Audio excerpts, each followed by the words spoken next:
welcome to She Became Visible. I did a very quick intro today because I have the most, and I just have to tell you, I have the most amazing women as co-hosts today. And I want to give the Brit Vengers a little heads up that this little women squad that we got going here, we might be giving you a run for your money because it's about time we get a gang of women's voices out there in the world. And I think I might have found my gang. So be prepared. And the greatest thing is we are going to be recapping April General Conference 2023 that was just held last weekend. And I think it's really important. One of the things that I've noticed, and I'm not kidding you, the recaps that I've listened to between Nemo the Mormon and RFM, and I think it's Analyzing Mormonism. I can't remember her name. She's amazing. They are so detail oriented. I'm like, dang, are you guys like stenographers here? Are you taking shorthand? I mean, you got these quotes and the whole bit. And one of my co-hosts, Martine, her and I both agreed that, look, we're just generally watching. When they say General Conference, we are generally watching, picking up things. But the thing that I think is the greatest thing about women and getting our reflection is I believe that we internalize these messages. It isn't just the literal narrative that's being spoken. It is the internal message that I believe women have the capacity and one of the gifts to feel what these messages are and then relate what our feelings were. And I think there's just a sixth sense, an intuitiveness about these about some of these talks that I think we can see through the narrative. And so that's what we're going to be doing today. And just kind of talking about what we loved, what maybe made us kind of cringe a little bit. And so let me stop talking and bring on my amazing gifts. First of all, I have Lila Tuller there. Hello. Hey, and then all the way from Scotland, we have Jane. I love you. I love you too. It's so great to be here. And I have to tell you, Jane, someday I'm getting over there. I just watched a YouTube on Scotland. I've been watching a couple of them. How Scotland Came to Be in Edinburgh, and my great grandmother was from Edinburgh. So I'm like, okay, I got to go there. So you must. Yeah, we're going to be hanging. And then my favorite, Martine. And the reason I love Martine so much, Martine Smith, I'm so happy that you're here, is Martine and I are the same age, almost exactly the same age. And it's very rare to hear the voice of women over 60. There's a lot of 40 and 50-year-olds out there deconstructing and talking about it. But Martine and I have so many things in common. I mean, we got married the same year. We had our babies the same year. And we both had the same prophets and general authorities. And we sat in meetings and listened to Ezra Taft Benson live. We listened to Spencer W. Kimball live. We listened to Gordon B. Hinckley live. And we've experienced all that. And so I have such a fondness for Martine. And so I'm so glad she could be with us here today. I'm happy to be here. So thank you all. And we're all from Lila and Martine are both in Utah. Jane is in Scotland and I'm in Arizona. So look what modern technology can do, right?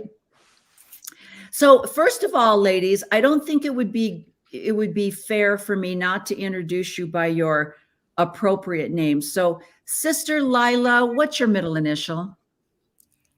Well, I didn't have one. Of course so not. I use my maiden name as my middle initial, so it's R. So Sister Lila R. Tuller, and Yes. A general authority's daughter. So she's right up there. I'm sorry, ladies. The rest of us are just, nothing. Oh, okay, and Martine, what's your middle initial? D. Okay, so it's Sister Martine D. Smith, who is a genetically her husband is related to the Smiths. And so there is a pedigree there. You also, both of you two ladies could be on their ladder somewhere. I don't know why you've been passed over. And then Jane, what is your middle initial? It's E for Elizabeth. So, and Ooh. I have zero Mormon pedigree whatsoever. I'm a convert, so I'm not even getting into the conference center. I'll like be tucked into an overflow room possibly. Yeah. Yeah. Yeah, they'd be standing there with the and who again are you related to? That would be a could you stand outside? Could you just move? Yeah, that would be what that is. So Sister Jane E. Christie, Christie. Yes. yeah. So there you go. And I am also a convert, so I had a middle name. So yes, my middle name is Kathleen. My mother tried to pull some Irish out of our heritage and there was a song, I'll meet you again, Kathleen, some kind of a song about a dead person. But anyway. I'll take you home again, Kathleen. Yes, there she goes. At New Year, Scotland gets merry, and those are the songs that we sing every year, longing for home when we're still in the living room. And singing about women who died that we have no idea who they are. Yes. I love it. I love that you know that song. And then, of course, my first name, Martine speaking French. And so the only time my name is pronounced when I went to Starbucks was in France. Oh. And I gave them my name and they knew exactly how to write, although they did spell it with 2 E's because that's the female. That's the feminine form. Yeah, the feminine form. So there you go. But so, I found somebody in my genealogy that I know. He was a cousin of my dad's, and he's a male, and his name is, in all the records, is Renee, spelled with 2 E's. And I'm so confused, but anyway. Oh, see, there you go. That's so crazy. Well, ladies, I want to make the promise that this isn't going to be a John Dehlin 8-hour podcast, but I am enjoying you guys so much. We might just sit and talk grocery recipes or something if we have to, because I'm loving this. This is great. But let's get to topic right away. I wanted to just start out with just each of you, if you could give what you think the general theme of conference was this weekend, and then generally give a just kind of a feeling of how conference went for you. So let's start out with Lila. Just tell us about what you think the theme was, and then generally what your feeling was after consuming 9 hours. Okay, I have to admit I did not watch the session on Saturday night, the night session. You didn't miss anything. I did not. And I had to work all day Sunday, so I had to watch afterwards, and got home from work and fell asleep in the first session that I just was out. So then I had to rewatch it. Anyway, so I'm struggling here. I would say there were a few themes, but I think one of them that kind of jumped out was that we're supposed to be non-contentious. Yeah. And we're supposed to be, peacemakers. I felt like, I know that was President Nelson's big message, but I felt like it kind of bled over into some of the other talks as well. There was the ministering talk by Gong. There was the don't let discouragement overwhelm us that Cook had, and then, just a lot of that kind of, brotherly love sort of stuff that I picked up on. Yeah, I agree. I think with any of that, really. Yeah, I agree. So Jane, what was your feeling? So this conference, I think I was really seeking some things. So I'm still an engaged member of the church. There are things that I am looking to happen at conference that I know it's not really going to feed me. The theme of conference, I would say, was a real brand spanking new focus on Palm Sunday. We are suddenly, from out of nowhere, aligning ourselves with the liturgical calendar that members of the church just don't really, we don't use it. Now from nowhere, we are doubling down on Palm Sunday because we are Christians, and so we're aligning ourselves with this Christianity. And amazingly, even though it's Palm Sunday, there was still not as much Jesus worship as there was Russell M. Nelson worship. So that was really interesting. And yeah, the other big takeaway for me was the other big messaging that was coming through was about contention. I mean, maybe we can talk about it later on if we're going to maybe dive a little bit into Russell M. Nelson's talk. I think was the big one of conference for me. So when are the women going to speak? When am I going to hear from women? We're all super aware of that. And then what happens when a woman does speak? Is she going to break our hearts? So we had a good talk from Sister Camille, the Relief Society General Presidency. I was hoping that what would happen is that as a result of all of the SEC scandal, the financial stuff, I thought we might hear a lot about humanitarian aid. And here is the Relief Society president, who you could really do a lot here. And it didn't really, she talked about relief, she talked about care, but it didn't really do anything. But yeah, for me, my conference experience is I'm looking for you to talk about abuse. I know that you're not going to say this, but I feel like church members need to have this spelled out. Do not kill your family members. I mean, it's awful, right? That this is how explicit. We just received a revelation. God has instructed you to not kill your family. Go on. Right. So I'm looking for, specifically looking for abuse messaging. This is something that we focus a lot on 21st Century Saints. We will talk around abuse, and interestingly, contention gets picked up as being part of that abuse conversation. So contention would be if people have to walk on eggshells around you, if you are freezing people out in conversations. Oh my goodness. I mean, you're not calling it abuse. Could you please call it abuse? You're calling it contention. So this was really interesting. My main conference problem thing was the sustaining of church officers. Yeah. So for the first time, I didn't sustain the prophet, and I have always sustained the prophet. I was devastated. So it wasn't for me, it wasn't so much about the fact that I voted opposed. My emotions really came up because I love you and I can't do this right now. And I was heartbroken. So I needed him to heal. I needed him to be a prophet and change my mind. So yeah, the outpouring of support and love I had after sharing that experience. I've had church members be so kind and so wonderful about it, who are friends.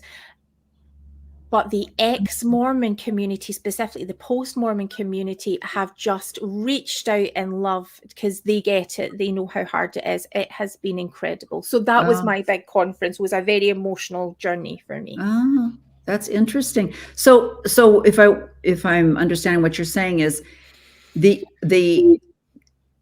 still members maybe didn't hear that message of contention, but the ex-Mormons hear it because we experience it, and they're reaching out and saying kind things. What I did was I had shared a video. I mean, I was so not sure if I should do this or not, but on the Sunday I shared my experience of raising my hand to oppose, and I was really emotional. I was devastated. So yeah, after that experience, when I'm expecting a lot of pushback, I'm expecting members to, is this the thing that's going to, because I manage to have friendships, and our podcast speaks to an audience right across the spectrum, from engaged leadership to ex-Mormons. We're in a pretty unique space. And yeah, and when I shared it, oh my goodness, the outpouring of support from them for what I was going through. So conference, my experience has been, yeah, you're all saying all of this thing, but there's this little mini existential thing that's happening with me for my heart, and you're all there. You're post-Mormons, and that is incredible to me that you are ministering in this Christ-like way, not judging, not saying, yeah, I told you so. But yeah, the sustaining of the church officers was something that I knew was going to be tough. And it was an incredible Wow. experience. Oh, that's Can I ask a amazing. question of you, Jane? Yeah. Were you attending then? You were attending in a building with other members? No, this is the crazy thing about it is I'm at home and I'm going to record this just for my journey. I was keeping it pretty personal, because in a couple of weeks' time it's going to be my ward conference. And I I don't know what I'm going to do. The tough thing is with the sustaining of church officers, I really get that in this space that we're in, how can someone stay engaged when my child is suicidal because of the teachings of what you're affiliating with? How can you stay engaged when there is what someone's perceiving as dishonesty? I realize that for me to have the privilege of sustaining, and it's nothing yet has been a deal breaker. Or has been enough for me to have to raise my hand. So I know it can be really triggering. It can be really tough. So I was really thinking long and hard about how, is this where I am? Oh my goodness, I'm there. And should I wait and just see what happens during conference? Should I abstain? We also saw we had someone in the audience who had recorded themselves voting opposed, which was really red jacket. Yeah, bright really, orange jacket. really That was great. so beautiful. Yeah. Apparently someone in the choir had also voted opposed. Really? So yeah, people are doing it, and it's what I'm loving is there is a conversation and acceptance, and people talking about bravery for doing it. I'm in my bedroom. No one saw. And that was part of the reason why I thought, okay, I'm going to share this. I'm going to let you all see. And also, I guess part of it is, if I can ever be accused of, you're just trying to, cause problems, can't you just simmer down? Part of me wants people to know that this isn't easy. This is, this is really hard stuff. I am heartbroken. So yeah, it's been that's been my conference story, regardless of what is being said from the pulpit. Right. And that's amazing. That's beautiful. Martine, what did you experience? A lot of frustration. But that's been going on for years. Although I usually watch all of conference, including Saturday. So the themes, yesterday morning, for example, Sunday morning, two apostles and the president of the church spoke about contention. So that was definitely, avoiding contention was definitely a theme. There was also, I thought, a lot of, what do they call it now? I'm not even sure I recorded it, but in a number of talks about, accessing the power of Jesus Christ. Through your covenants, you access the power of Jesus Christ. And I wrote a note to myself somewhere. I wish they would speak in language that I can understand. Because I know about electrical power. I know how to turn it on. But accessing the power of Jesus Christ to me is just extremely nebulous. And they never get down to, telling you what you can expect. Right. And How to do it. how well, how to do it is, there's a temple covenant path, obviously. Okay, yeah. Yeah. So I didn't make notes every time I heard it, but I heard it a whole lot. Yes. That's really something that runs through. Yeah, as a former Catholic, Palm Sunday was funny. It got to be funny. I mean, I am certain that the term Palm Sunday was repeated more in the last 2 days than the Yeah. last 100 years in Japan. Yeah. Yeah. I will do that search. Lila, I will. I will. I know you will. I know Yeah. you will. Yeah. because She will give us the results of that search. She will find out how many times it's been said. And during the so when I was chorister for 10 years and ward music chair, there are not a lot of Easter hymns in the hymn book. And I would always choose one for Palm Sunday. We really don't have one for Palm Right. Sunday, but I would always, and I had one counselor in the bishopric who was very sensitive. And the first time I did it, he came over and he said, Martine, you noticed that it's Palm Sunday. And I mean, he's a Kimball, born and raised in the church. But it was something to him. It meant something to him. He said, yes, it's Palm Sunday. And we never celebrate it, but you managed to sneak a hymn in there to remind people that Easter is next week, but this week's is Palm Sunday. Yeah. And one thing I did like, let's see, I have 2 sets of notes, is that Gary Stevenson was the first, Quorum of the 12, was the first speaker out of the gate Saturday. And he actually gave credit to our Christian cousins Yeah. for observing Palm Sunday. And I gave him kudos for that. Yeah, I that was one of the first things that I noticed too, was that we have a general authority that is instructing us to maybe look at some other religions and see what they do. Maybe we can do that. And that was actually like what he said. He said something like, just look to other religions and take some of those fun things that they do, and maybe you can start incorporating some of those fun things in your life, like Christmas, like look at all the things we do for Christmas, but look at all those fun things those other Christians do, and wouldn't that be fun? I mean, we could start doing like palm things, and what a great idea in 2023, know. And Could I ask you guys a question about that? So what happens in your area, in your country, with Palm Sunday and Easter Sunday? Are they celebrated?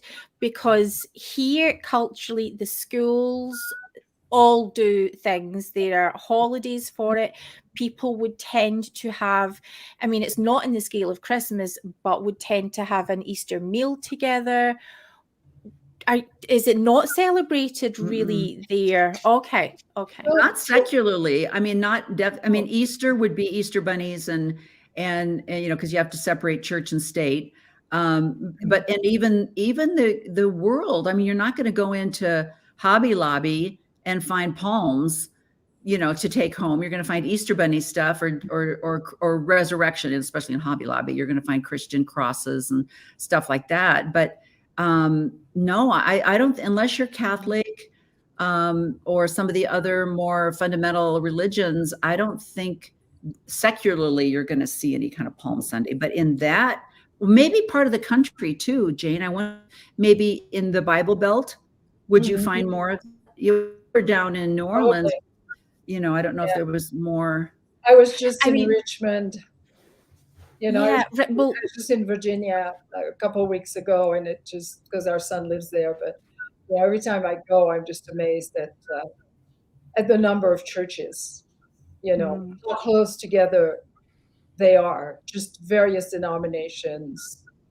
But Jane, in the church, people do have an Easter dinner.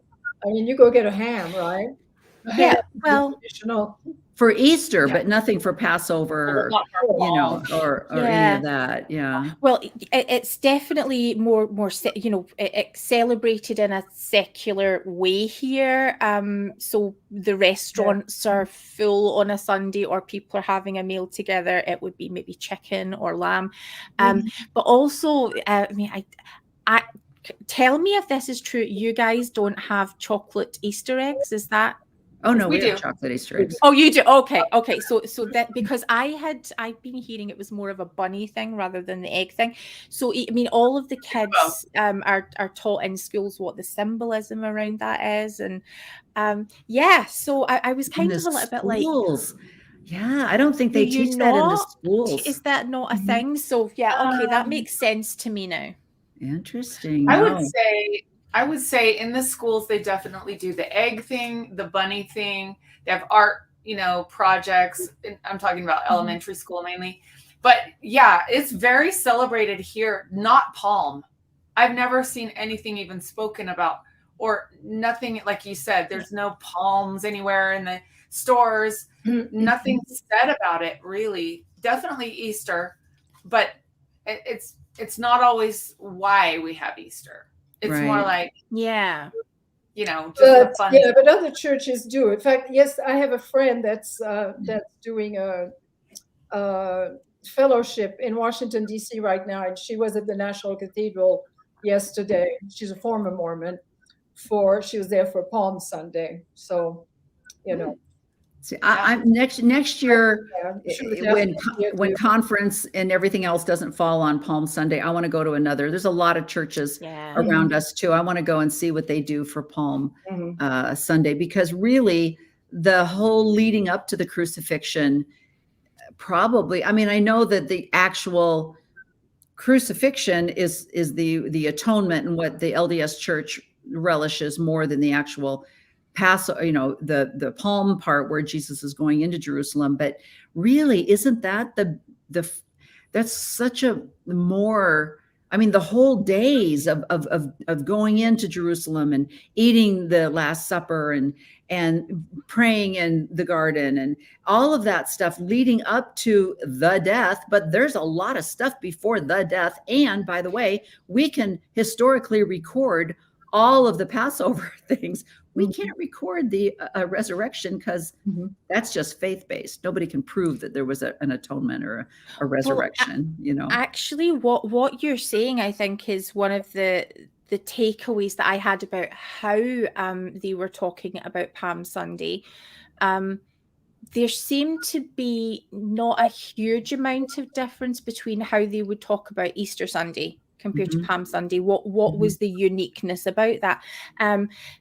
The fact that Palm Sunday wasn't so much about reflection, it was about celebration and action, and the temple was being cleansed. It's activism, but no, it seemed to be we have to talk about everything with reverence. We're not used to celebration. It's a weird one.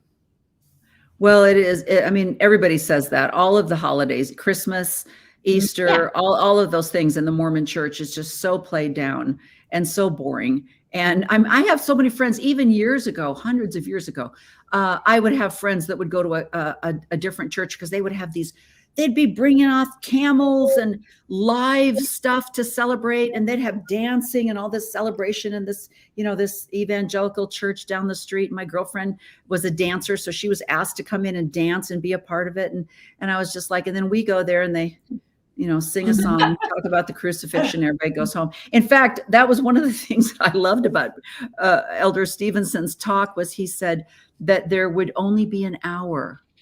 And I thought, whoa, wow, now that's a revelation if I've ever heard one.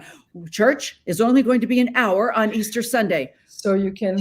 Thank heavens we have a prophet to tell us that, and then how we should learn. And then I love that he said that the best Easter story is in the Book of Mormon. And I thought, wow, we can't even give that to the New Testament. We can't even, we're going to take that one back too. And I just thought, and the other thing I thought, and ladies, this is something that only a female podcaster would say, was, Gary Stevenson, you are an extremely wealthy man. get your freaking teeth fixed. I couldn't, he had this huge gap in his bottom teeth and I couldn't stop looking at it because I'm like, do you have spinach in your teeth or is there a huge gap? I'm going to give you the number for Invisalign. I think you could fix that, Gary Stevenson, CEO of Icon Health and Fitness or whatever. Billionaire. Yeah. And I just thought Billionaire I couldn't also. stop looking at that, or as I would go through the conference talk, I'm like, that's a nice tie. I like how you tied that tie. That's a much better collar with the tie. That's I love that's all the ties. See, a lot we- of them were Easter themed colors, and I was like, did they pass Yeah. out ties? Were they like, you're wearing the blue one and you're wearing the pink one? And you're wearing like, Well, I wouldn't have noticed the teeth because all British people have bad teeth. That's just the thing. We're used to that. So- if it wasn't right in the front where I thought, is that spinach? Or do you have like a quarter inch gap in between? Well, I just couldn't stop I am looking at it. delighted that you bring this up. You see, okay, you mentioned the Brit Vengers in your intro. Yeah. So as one of the team who is the Brit Vengers, I love them with all of my geeky heart.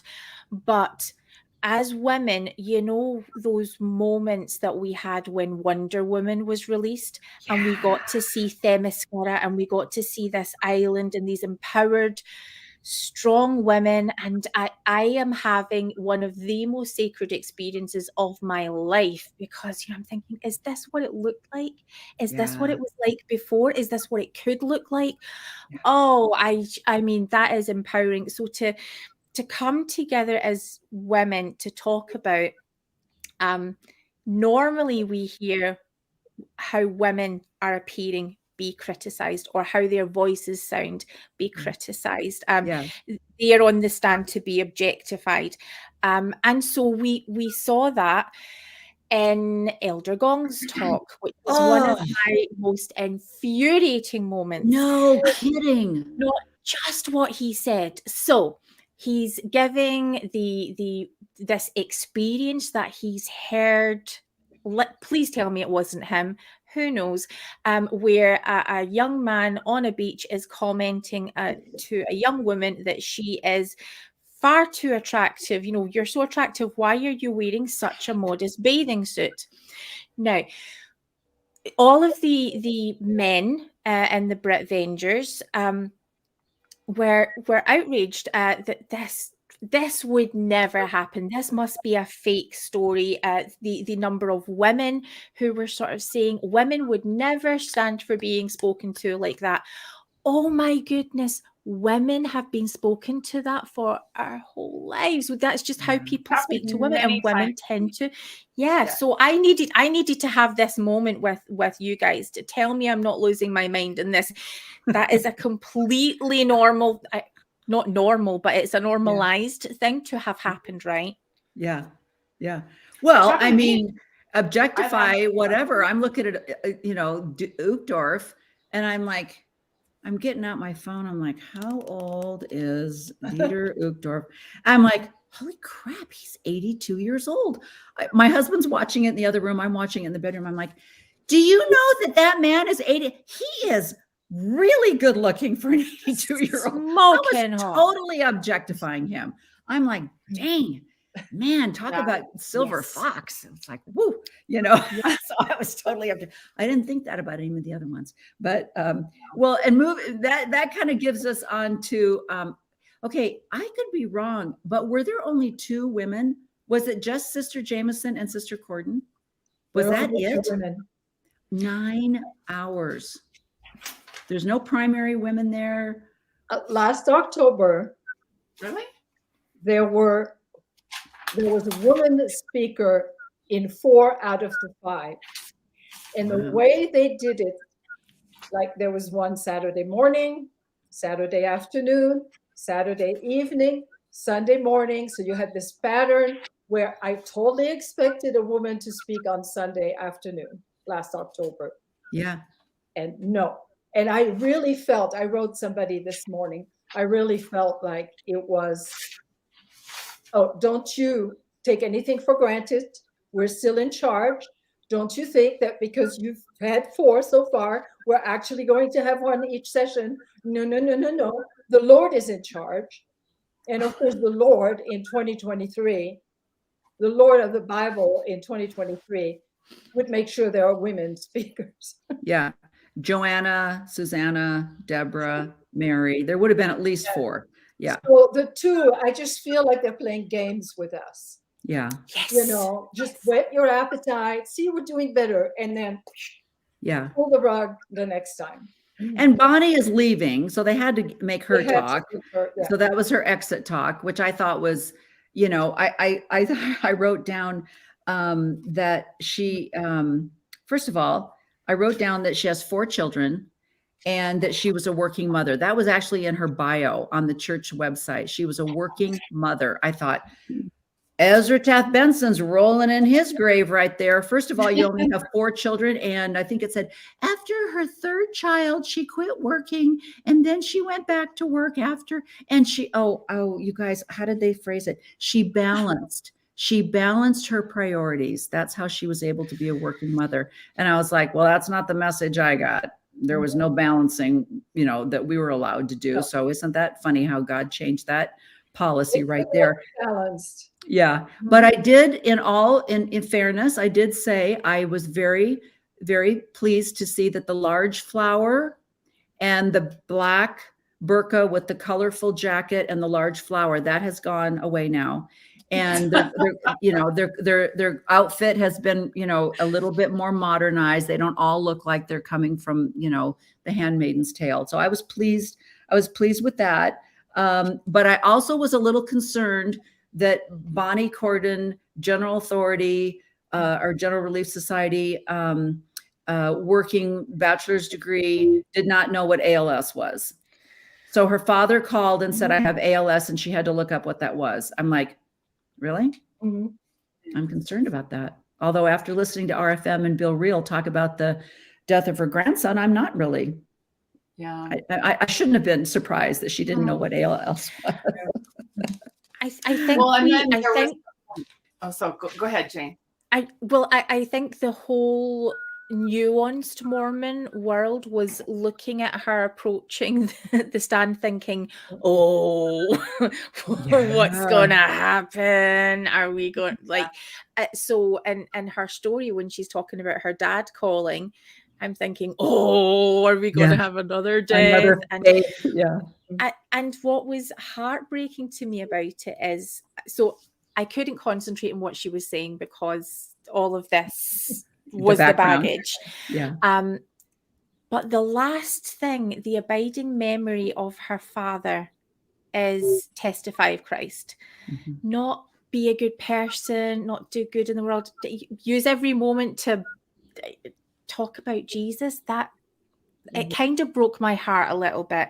I mean, faith is important, and if that's how you live your life, but I don't know, my last words to my children being, make sure you talk about Jesus more. I don't think it's going to be that. It's going to be something to help them feel seen and empowered and know that they can make a difference in the world. You mean like, I love you, and I want to be sure and say, I love you, Bonnie. I loved our experience of fishing together as your father. It was such a pleasure to have you. Nothing like that as his last words. It was all about Jesus. Well, that's what she heard. Yeah. Mm-hmm. If I can add, President Nelson's final words to his 2 daughters that he lost from cancer, Emily and Wendy, were, you have been faithful to your covenant. Mm-hmm. Yes. That's the most important thing. Mm-hmm. It's So the that- covenant. It's thing. hard to see you go, but I know you're going, being faithful to your covenants. Yeah. Yeah. Isn't that something? It's not And very what- personal, is it?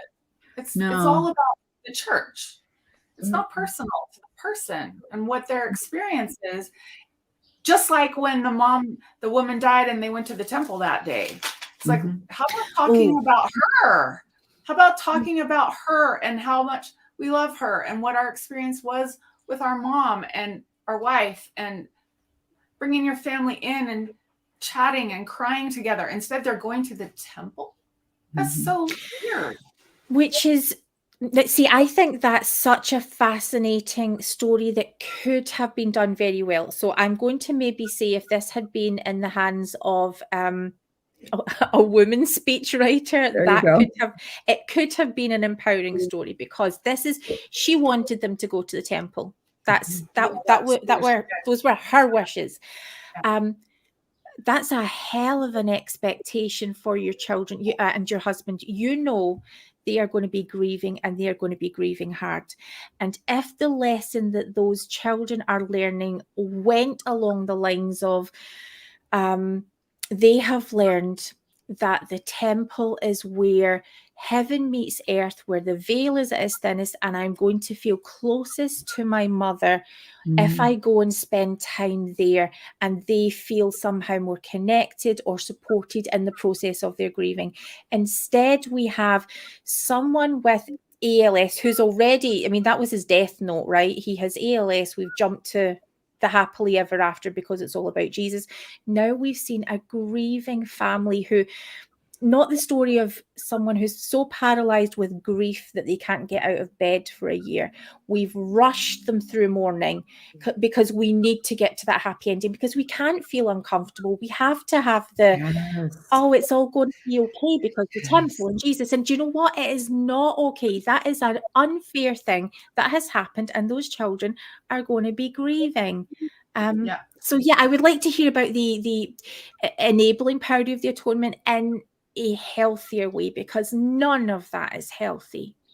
I love that you brought that up. I love that you brought to the attention that that Mormons are not allowed to feel grief, that they must be happy, that they must be grateful for the atonement, and that they must be solaced in the idea that families will be together forever. Move on. See you next Sunday. And do you have that lesson prepared that you have to give in primary? Because all is well. All is well. And there isn't an unallowable grieving. And that's a really good point, that even her family was like, well, you should just be grateful. Look what she did. You guys were all together in the temple. So you'll be a family forever, together forever. And so move on. Let's move on. Yeah. That's And Martine, you must have experienced that. Yeah. Yeah. By the way, Lila RFM and I were texting this morning. The reason she scheduled it, okay, remind me, was it the last week of 2022 that she scheduled it? Christmas and New Year's Day were on a Sunday. So the temple would have been closed on Saturday. So it's not like there was this, this inspiration to go on Thursday instead of Saturday. So she said they normally go together on Saturday, but they went on Thursday. For New Year's Eve. Because it was closed anyway. Was that, I didn't know if it was 2022 or if this was in the past. I didn't pick that up. I think she said that in 2022 she was like in the fall, and it sounds like she passed away pretty quickly after the diagnosis. But yeah, I mean, you've lost a child. I bet everybody here has buried someone. I mean, as soon as somebody dies, there's so many things that have to be done. Going to the temple would be like, we went a week after our daughter died. We were here in Salt Lake, burying her next to her brother. So a week after she died. But that wasn't the first thing on my mind when we got to Salt Lake, for example. We have to go to the temple so we can feel like we're all together. It was like, there's funeral home, there's obituary, there's a service, a family grieving too. And there's Right. And that, I have cognitive dissonance over all that, because I remember as a temple worker, I remember one day thinking, when my son was alive, I remember thinking we could all of my 5 children, we could all go to the temple and be together, except for they wouldn't allow him in because he's never been baptized. He doesn't have temple ordinances done because supposedly he's perfect. And so we would never be able to be together in the celestial as a family because he's disabled and perfect. So the only way we would be able, wouldn't that be a great conference talk? The only way that we would be able to be together is now that he's dead, you can all be together in the temple. And I'm like, how is that supposed to be compassionate or just so or listening to people say, oh, I tried to go to the temple, but they wouldn't let me go in my wheelchair because they were afraid the wheels were going to damage the carpet or something like that. There's just so many things that are just like, that doesn't make sense. But yeah. Well, not only that, but and bringing up the lived experience of people who, so I haven't experienced that kind of grief. I don't have a family dynamic. At some point I will in the future, but I don't know what that's like. Having a disabled son, there's a chronic sorrow is a thing that has been written about. So there's a type of that's not grief. There's a sorrow that is a lived with thing. So what I feel so excited by, and it's how did you live through it? How did you experience that? Where were the places where it broke you? How did you rebuild, and did you rebuild, and that's what I'm looking for from someone who, you do this for a full-time job, you're talking on this subject with the authority to do it, but you're not giving me anything that I can actually use as a tool that's going to help me get out of bed in the morning when it actually happens to me. Exactly. Yeah. Whereas here are women who have had these experiences, and we can talk about the messy stuff, we can talk about the hard stuff, and not be afraid of it. It's uncomfortable, and that's the thing that we're not good at, is talking about the stuff that we're all going to go through, whether it's sin, whether it's the fallen world experience. Yeah. Give us something to work with. This is always my conference plea. Give me something I can use. And I think Lila, that's what you were asking Martine, is when we listened, especially Sister Jameson's talk, which would, faith in Jesus Christ will heal everything. And I remember thinking, and I thought of you, Martine, as like exactly what you're saying, Jane. Give me something more specific that's going to get me through this day. Yes. You can't just say, I mean, I found just random, and I haven't seen it since, but randomly this thing popped up on TikTok where it was showing these disabled kids in the Philippines. And there was a picture of one of these beds, in the Philippines. There's this horribly disabled man. His 8-year-old child has got like a pulley rigged up over the bed that they're having to use to try to pulley this man, to lift him up and lift him over. This 8-year-old child is having to do this. And I just looked at that and I just thought, okay, that's great. I guess in the back of your mind, if you thought, oh, Jesus, I'm so glad that you died for my sins, and someday I'll be able to be with you. But in the meantime, what am I going to do to get through this day? Like Martine, I just remember you talking about, trying to bathe your daughter, and what is Jesus doing? And so what Jameson's answer to that was, he gives you the strength. You have the strength to get through the things. And I thought, well, those people in the Philippines don't believe in Jesus. That's not giving them the strength. It's just, there's something else. It's not faith in a zombie figure that we haven't even verified. It's just a belief that's going to get you through this stuff every day. When you're crying in the closet, Martine, Jane, when you have days that go without sleep, and somebody that you can't, have a verbal conversation with, tell me what you need so that I can do it. And you can't have that. How many days do you go through that and just go, well, Jesus died for our sins, so that I'm good? No, you're crying, you're desperate, you're destitute, and that's why I get so tired of people like you were saying, Martine. Nelson goes into the hospital room of his dying daughters, and he didn't have to raise the kids. His wife did everything, and he just gives her what he knows, because that's his life.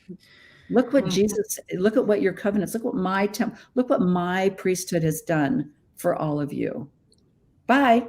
Got a meeting to go to. See you later.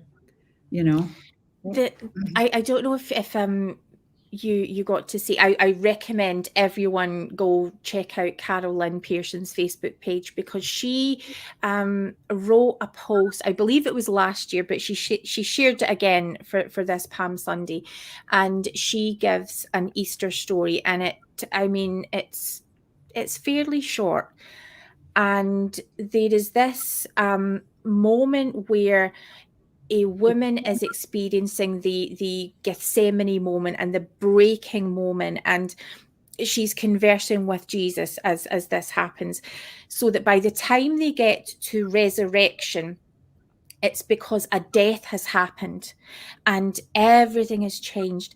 Now, when I hear the talk that this is based on, that where we arrive is Jesus as the empowerer, the savior, the resurrection, the purpose. I have had experiences, really powerful ones, that I felt were life-saving at the time where I arrived in that place.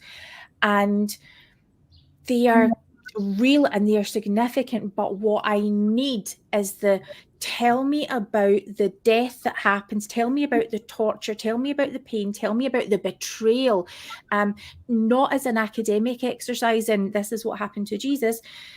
Tell me how that was feeling when he was on the floor, not knowing if he could go on, because I've been on the floor not knowing if I can go on.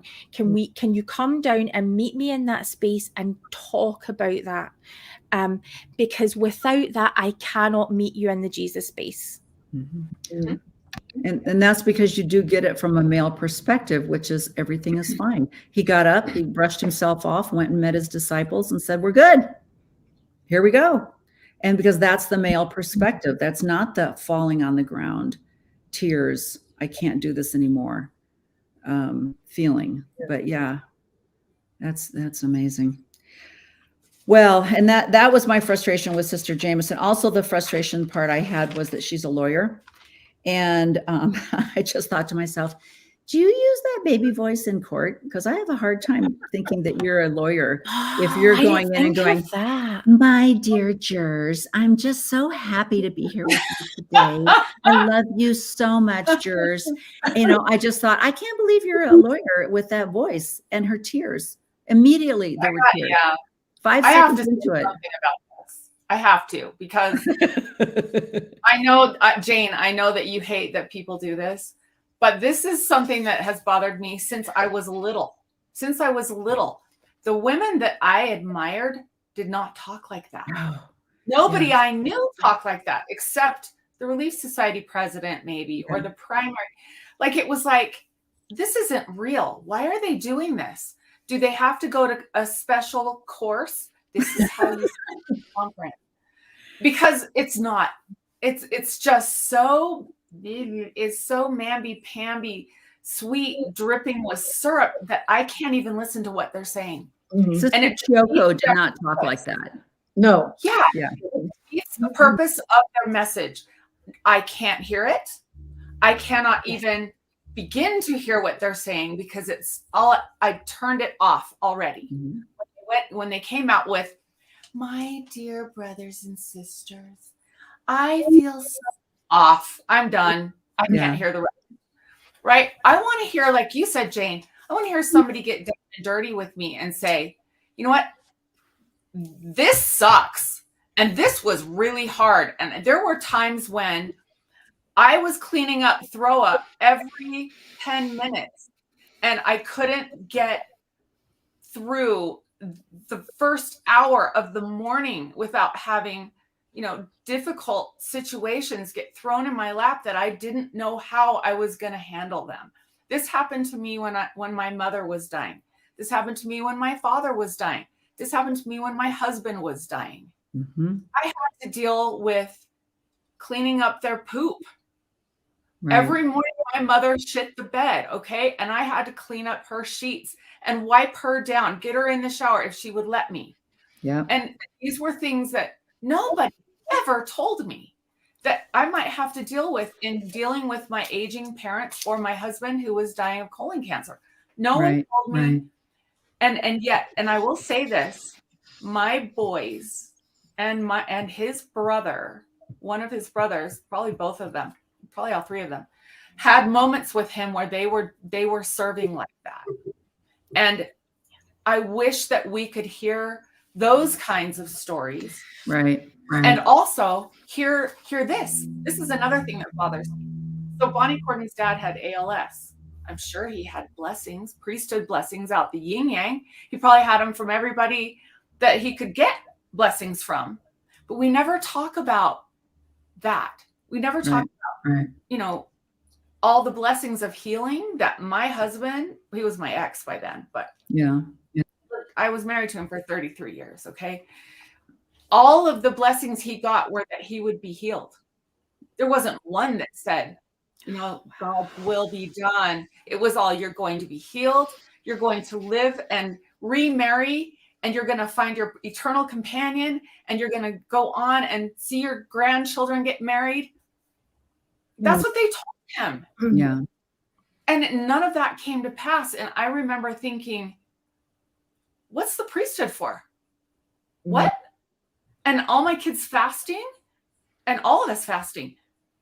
What's fasting for? Like, they don't tell these stories. Yeah. And if they do, it's put in some light that isn't real. It's like, we have to have the faith not to be healed, right?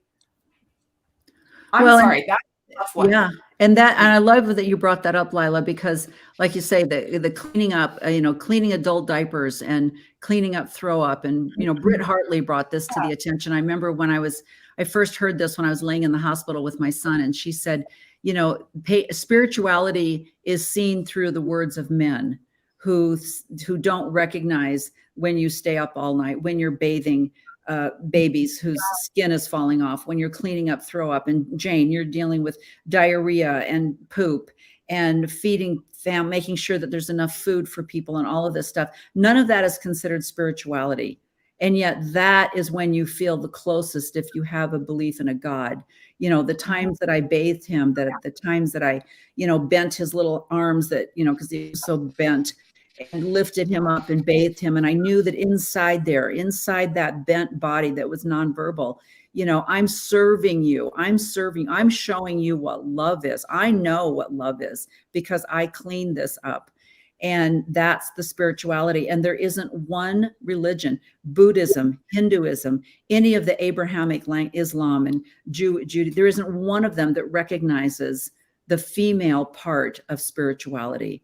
We're all put down as that's just your job. But if you want to know real spirituality, let me enlighten you.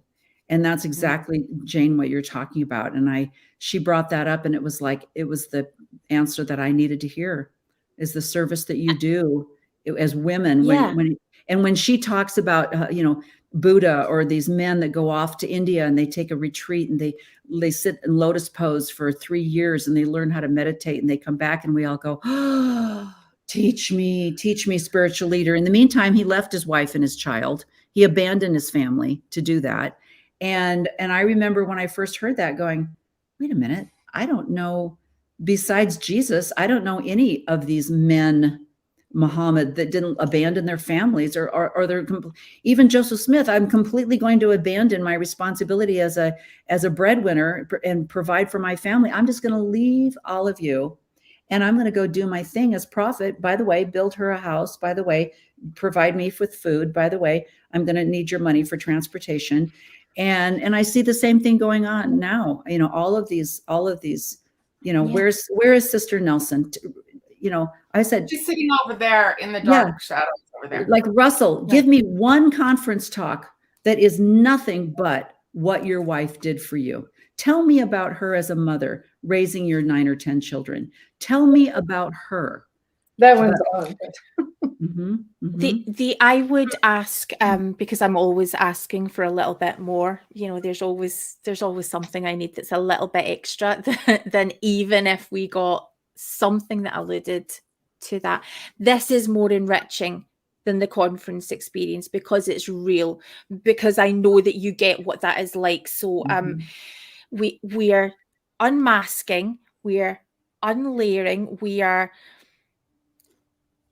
once we're in that place we can then get real about it. So what Mhm. about the times when I resent it? What about the times when I hate motherhood and I would be mentally healthy if I didn't have these children who need me? And yes, Yeah. it's wonderful. Yeah, And what about yes, can I resent being the caregiver? And can that be sacred? Can that be holy? Can that be part of Yes. the burden I bring to Christ? I love that you brought the expectations of child caregivers in, or young adult caregivers and young carers. I say so often that the church is Sparta. If you are not contributing, then you if you're not able to give more, then there is no place. We had our when our youngest child was little, and he would be woken up in the night because when his brother would wake up and feel confused and aggressive, and he would lash out, and so everyone's crying. And when my son is feeling worried or scared, he'll push, or he'll lash out, or he'll go to grab. So we have this little 4-year-old who the first thing he's learned in how to interact with his brother is to run. You have to run fast. We have to get you out of the way. We can calm him, and then your needs are going to be second. It's a horrible thing for a child to learn. And then you have to love him.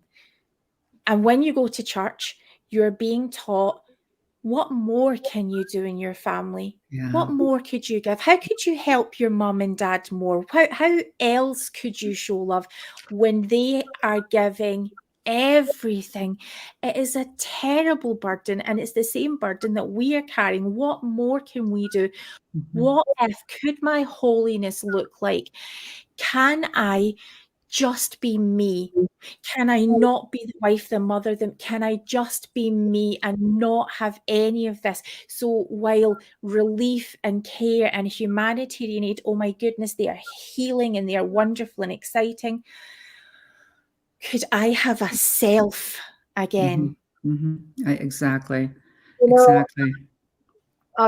I saw some friends raving about Uhdorf's talk, but that was something he said was enjoy. What did he say about raising your children? Do it, like, don't resent it. Yeah, I mean, that that's came right. out of Uhdorf's mouth is, Mhm. don't, I should find it on my iPad here. Mhm. Don't resent it with joy. Well, Mhm. sometimes it isn't joyful. A lot of times it isn't Yes. joyful. That's right. Mhm. That's exactly right. That- And that sometimes it part- is like Martine, like you were saying as well. It's like, I tried so many times. I thought, okay, I remember one time I had my son in school, and I knew, okay, the school system in America, they can stay in the school system till he's 21. I thought, okay, he's 16. I've got 5 years. I'm going to go back to school. I'm going to get my degree, because he's in school from 7:30 in the morning until 3:30. So I've got between 7:30 and 3:30. I can go back to school. Maybe I can get a part-time job, and then I can do this, because when he's 21, that's it. That's all I have, And I just had this panicky feeling. So it's like, yeah, I chose to have my children. I love being a mother, but there was a time in my life when I went, I want to do something else too. Sister Jameson, Miss Lawyer of 3 kids. I want to do something else too. I don't want to do, we're not animals. We don't kick our kids out and go, great, you're now raised, bye-bye, see you later. I want to do something too. And that's okay as well. But we're not really taught that that's okay as well as women, only if you're a male. Which brings me a little bit to Brother Elder Bennett, Randall Bennett's talk. And I thought what was funny about that was that he talked about patriarchal blessings, and the men that I've listened to that have recapped his talk, I couldn't get past the trauma. When he talked about his parents arguing and threatening divorce his entire childhood, that's it. That's all I heard. All I had envisioned was a little boy in his bedroom listening to his parents fighting, and the constant fear that he had. And he told that story But then it was about how his patriarchal blessing comforted him. And I thought, no, no, no, no. We need to go back to your traumatic childhood and how that's affecting you as an adult and how his parents finally did get divorced. That's what that talk should have been about. And not some random, tarot card reading that we're going to call a patriarchal blessing. Patriarchal blessing made it all better. The what? Patriarchal blessing made it all better. Yes. Yeah. It solved all of the trauma that he has as a child. And my heart just broke for him as I stood there and I thought, you don't even know. You don't even understand what this trauma did to you. And I also wanted to know where his parents were at this time, where he's telling the entire world about his traumatic childhood. I'm like, ooh, mom doesn't like this talk, Yeah. But it was heartbreaking. And I haven't heard anybody talk about that. I mean, just the way he said it, I worried every day. Every day I wasn't sure whether my parents were going to be, what would I come home to? And I thought, this is a like 48 hours type story you got going on here. And then what happened after they got divorced? All he said was his patriarchal blessing. What happened after that? Obviously, he's successful because he's a general authority, but they don't just, pick anybody. But yeah. Good question. Yeah. One thing I wanted to mention was Carl B. Cook. This is kind of along with what we were talking about a minute ago. He quoted Joseph Smith saying, "Don't let discouragement overwhelm us. Mm-hmm. Keep going with faith no matter what." And what that speaks to me is ignore your feelings. Don't listen to your brain. Don't critical think. Just keep going. Just don't look at anything. Just keep going in faith. Don't listen to your heart, your mind, your spirit crying out to you. There's something wrong. Right. It's a thought stopper. Right. Keep going in faith no matter what. What if there's abuse going on? What if there's something bad happening? What if your bishop is having an affair with your Relief Society president or is abusing a child or there's something wrong? You don't just keep going in faith. You have to take a stand. You have to do something and listen to what's happening. That just seems like no matter what is a little bit, that's scary to me. That's a new version. That's 2023, stay in the boat. Yeah. You're a robot. You don't need to think. You just stay on the covenant path. If I hear covenant path again, I'm so tired of hearing that phrase. Yeah. What does that mean exactly? Do everything we tell you.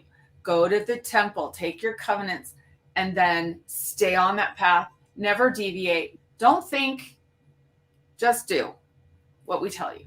Yeah. That's really scary to me. That sounds like cult mind control to me. I have two women friends that both went to their bishops for counsel because they had abusive husbands. And both, fortunately, after many bishops, the one friend was able to get a bishop that said, "Who told you had to stay in this marriage?" But all of the bishops up until then told her she had to stay in this marriage. Yeah. And then my other friend, the bishop, this man was diagnosed with bipolar. He was, dangerous, and he was dangerous to their children because of the example that he was setting. And she was told, love him more. It will upset him if you leave him. You need to stay with him. And she finally had the intuitive to say, I can't do this anymore. Left him. Her children are doing better. She's remarried, has a wonderful new husband. And, and it's just amazing, the counsel and then the women who don't have the strength or the capability to use their own intuitiveness to go. Well, they're the more righteous ones, though. They're more righteous because they listen to their leader. Well, they've been disempowered by their the person who's exercising power over them, and then when they seek help from someone else who has power and authority, they're continuing to disempower them. So where Right. the hell do you find the strength? Who is going to be the person who saves you? And it is often maybe the family member who's not in the church, who has that step back, or someone in Relief Society who is particularly insightful and can recognize the signs. We are not trained in looking for the signs. Right. Just if it's okay, could I just quickly mention that we have been asking in 21st Century Saints, particularly if you're in the UK, but we are also interested in stories from around the world. But if you've lived and served in the UK, we're asking people to come forward with their experiences. We have been able to keep people safe today, and who are experiencing situations exactly like this. So we have launched an online survey as a way to make it easier for you to contact us and share your story in as much or little detail as possible, and you can be completely anonymous. So yeah, we have that at 21stcenturysaints.org.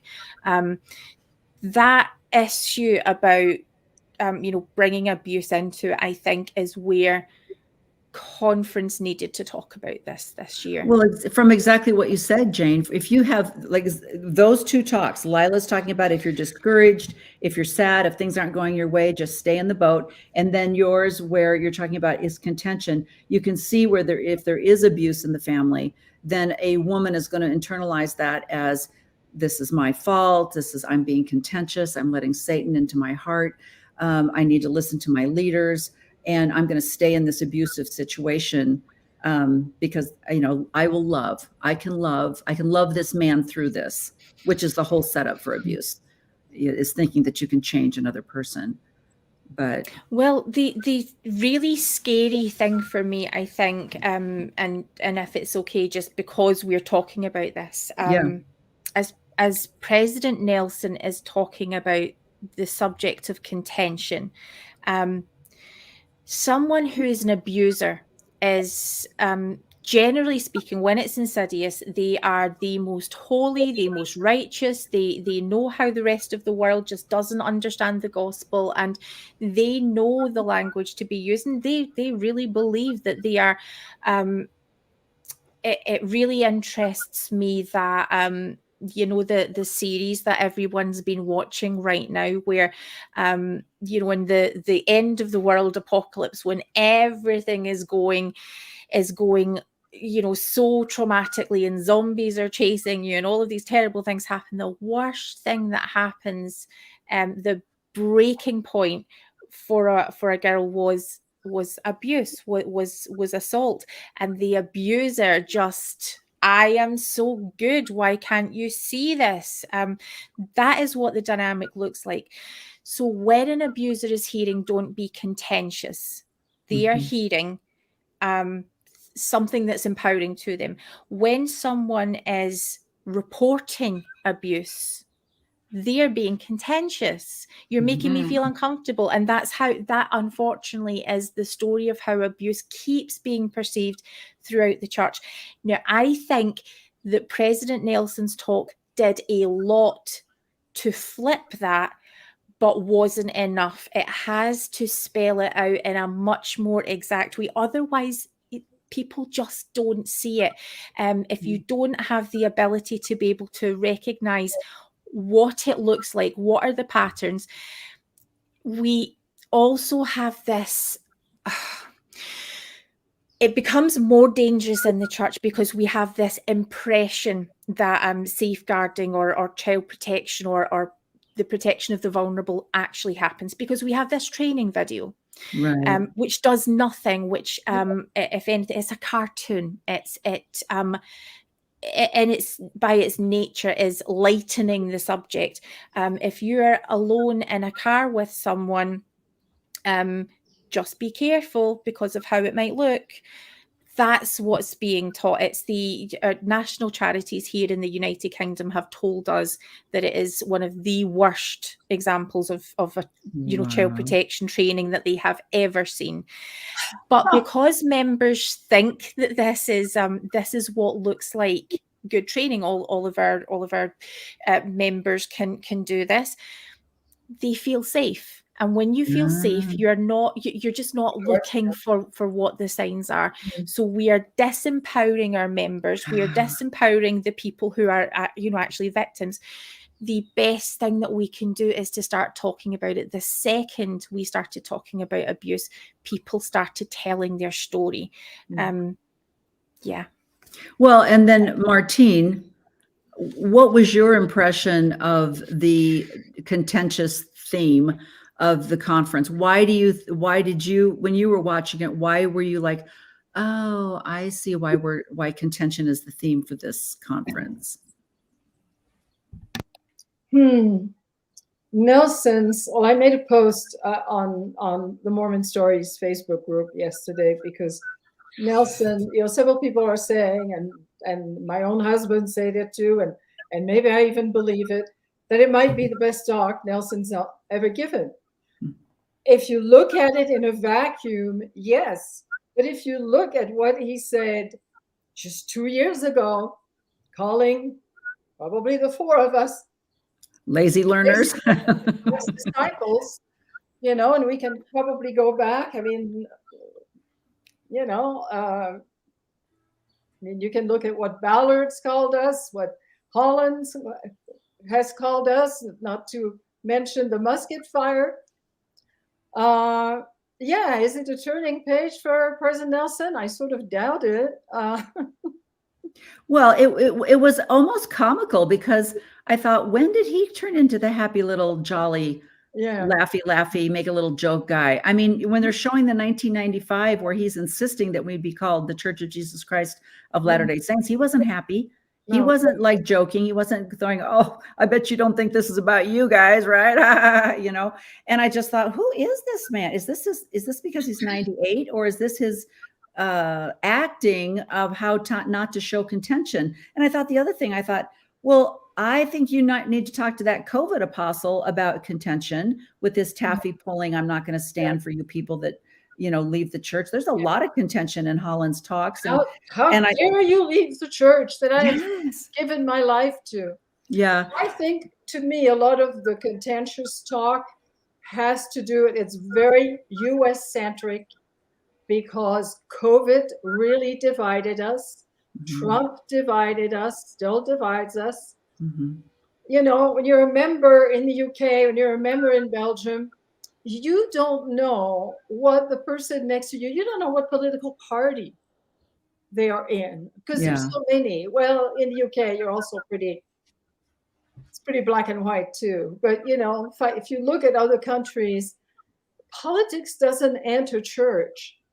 So I think it probably left some members across the globe sort of scratching their head, which General Conference often does, I think. What are they talking about? We don't do that here. Right. Outside of America. Yeah. So to me, a lot of the contentious, the reducing contentions, because we know you have people, faithful members on the right, who are upset with the brethren over what they feel are, the too soft LGBTQ policies, God forbid. Yeah.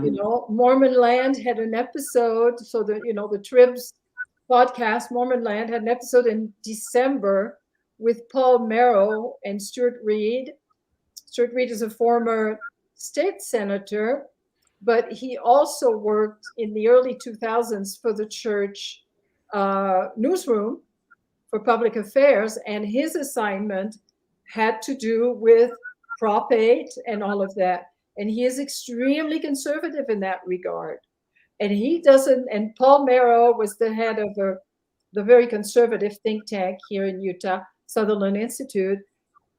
And Stuart and I listened to that podcast, that Mormon Land podcast, together in the car in December.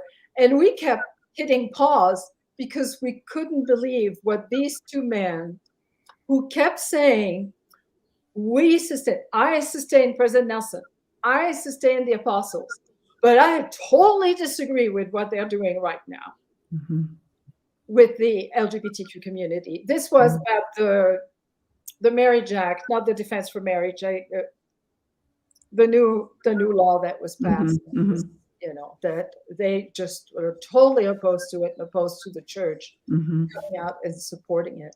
Yeah. So, you But the know, reason it's they just- came out and supported it is not because Right. they're pro-LGBTQ. no, it's Right. not. It was to protect them. Yeah.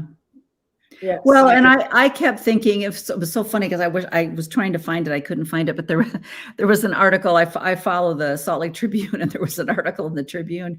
And immediately afterwards, there was you didn't listen to our prophet. Our prophet said you shouldn't have contention. How dare you write this article? I thought, that was Mhm. contentious of you to say that, but the whole time I just kept thinking, wow, what a better way. And not only in the SEC financial situation did they say, and the matter is closed, Mhm. so they shut everybody up right there. But now the whole entire conference Mhm. is on, we're not going to talk bad about people. We're not going to say Mhm. anything bad at all about anybody. If anybody comes home from their mission, we're not going to say anything. If anybody gets divorced, if somebody's, like I said, if the Relief Society president's having an affair, if your Elders Quorum president sets up 13 shell companies, we're not going to talk about that because that would be contentious. I mean, the whole thing was just a ploy to get people not to talk about the shell company. Do you know, I know? didn't even think about that. Yeah.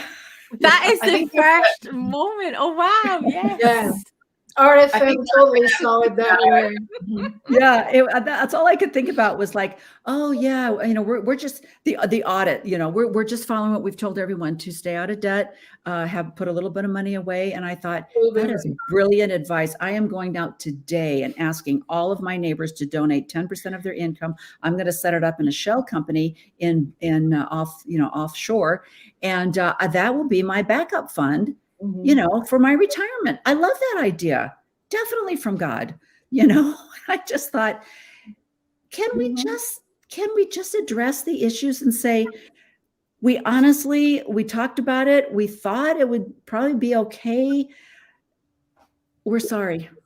I don't know. Can you imagine if Russell Nelson, just go there for a second in your mind, got up in conference and his final words were, I want to take this opportunity to publicly apologize for what we did with our investments and our shell companies and hiding from, the whole SEC debacle.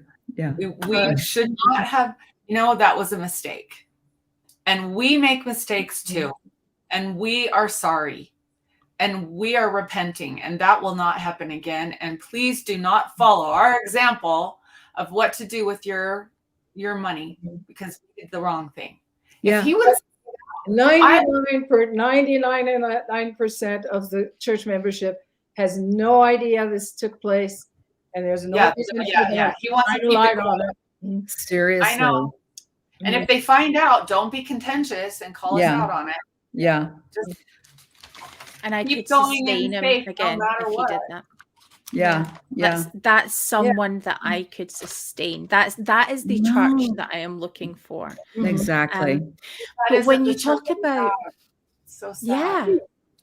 When you're talking about what were the reasons for the contention thing, another thing that I think we had been kind of braced for, and it's what I assume that you're really meaning when you talk about contention, was the Elder Corbid's little TNT moment. If your child struggles with a gospel principle or prophetic teaching, please resist any type of evil speaking or activism toward the church or its leaders.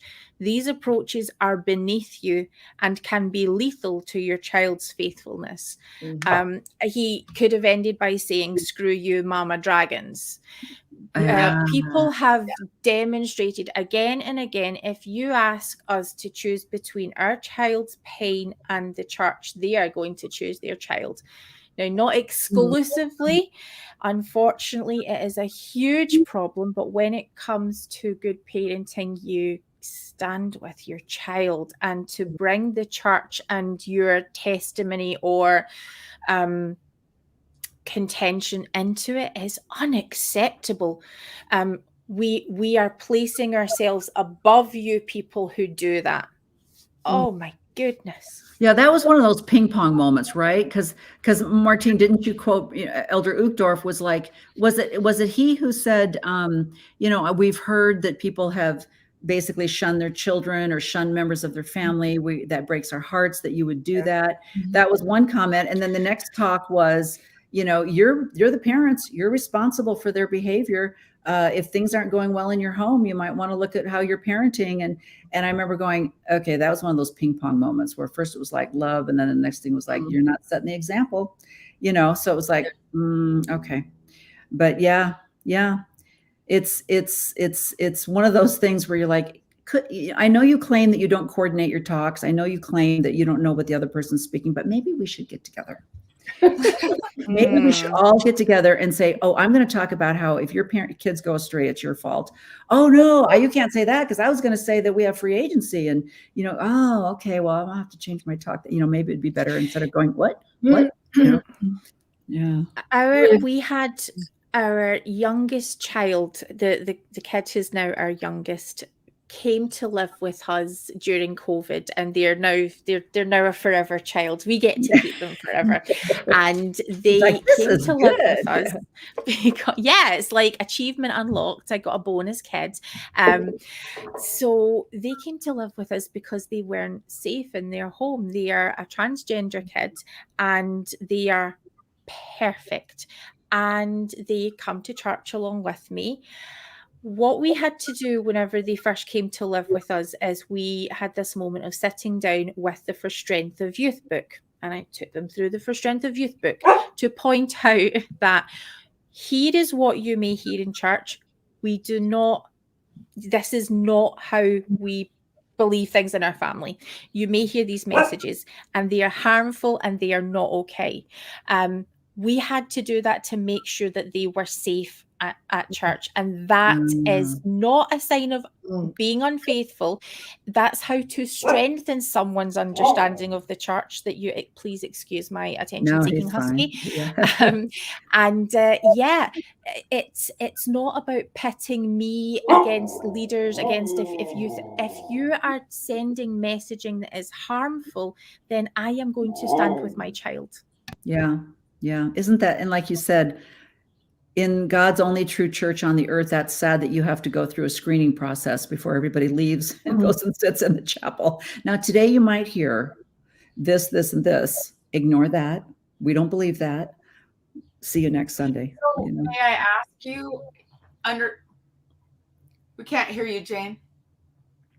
I'm sending my husky, hoping that somehow he'll become intelligent enough to be like, oh yeah, I'm really sorry. He wants to participate. It's more likely to happen than having my teens, say, oh yeah, I understand. I'll just go out. But he's headed off. Sorry about he's that. our official priesthood holder that we have here with our meeting and our really exciting. He has more authority in his little paw. That's right. Yeah, but go ahead, Lila. You were going to ask. Well, I don't mean to be contentious, okay? That's not my, obviously I don't, because of conference.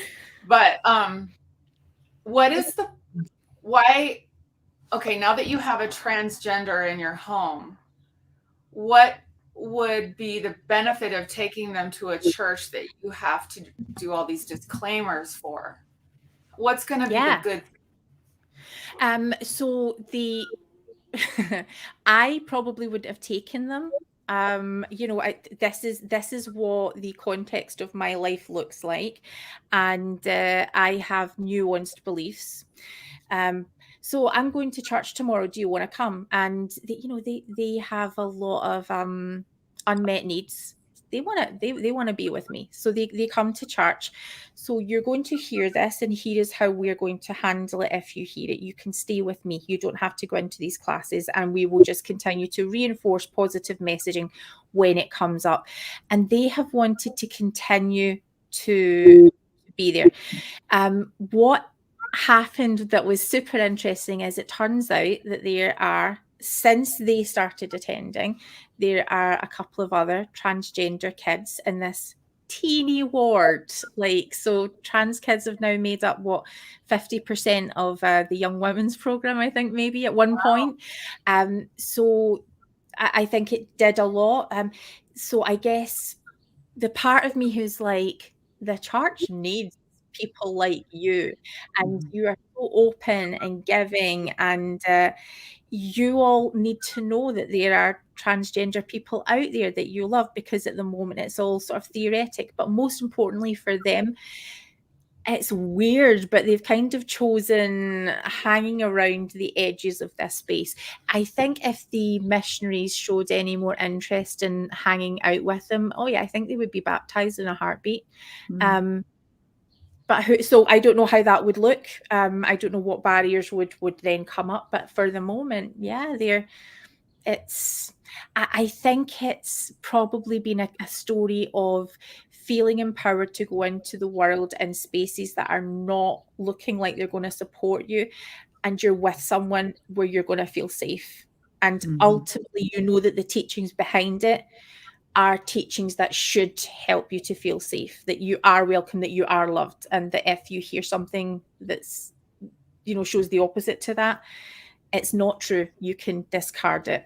So I'm really sorry, Elder Corbett, but I am going to continue to reinforce those messages in our home. Yeah, I think he that brought up the cafeteria Mormon. We don't get to selectively reject teachings. We have to drink the whole Kool-Aid, drink the whole bucket. Yeah. That was. I think that's so fun because here's another ping pong situation. So he mentions selective rejection. That's not okay. But then brother, who was it? It was Haney.